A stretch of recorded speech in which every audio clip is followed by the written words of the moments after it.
Pensiya va nafaqa o'rtasidagi farq va ularning tayinlanish tartibi qanday? Assalomu alaykum, hurmatli tomoshabin. Tezkor xabarlar dasturi yana sizning e'tiboringiz markazida. Kanalimizda bizni kuzatib boring va obuna va like tugmachalarini bosib qo'yishni unutmang. Ma'lumki, oramizda ko'pchilik pensiya va nafaqa tushunchalarini bir ma'noli deb hisoblaydi.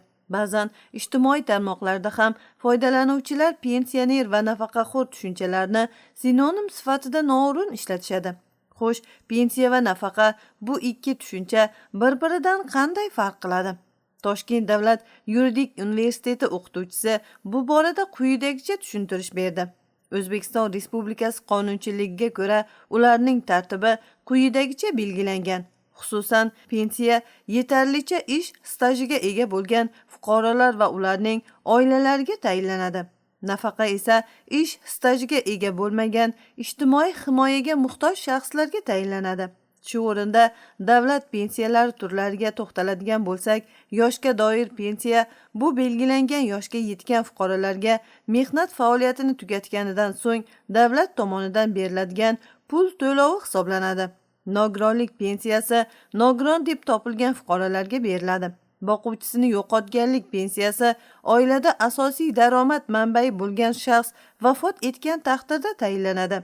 O'zbekiston Respublikasining fuqarolarning davlat pensiya ta'minoti to'g'risidagi qonuniga ko'ra yoshga doir pensiya olish huquqiga ega erkaklar 60 yoshga to'lganda va ish staji kamida 25 yil bo'lgan taqdirda, ayollar esa 55 yoshga to'lganda va ish staji kamida 20 yil bo'lgan taqdirda ega bo'ladilar. Davlat nafaqa turlariga nazar tashlaydigan bo'lsak, nogironligi bo'lgan 18 yoshgacha bolalarga nogironlik nafaqasi beriladi. Parvarishlash nafaqasi nogiron yoki kasalligi sabab ishlay olmaydigan shaxslarni parvarish qilayotganlarga beriladi. Shuningdek, nogironlik nafaqasi qonun doirasida nogiron deb topilgan shaxslarga tayinlanadi. Boquvchisini yo'qotganlik nafaqasi boquvchisini yo'qotgan oila a'zolariga beriladi. Yoshga doir nafaqa pensiya olish uchun zarur ish stajiga ega bo'lmagan shaxslarga tayinlanadi. Ishdan bo'shatish nafaqasi ishsiz qolgan shaxslarga ajratiladi.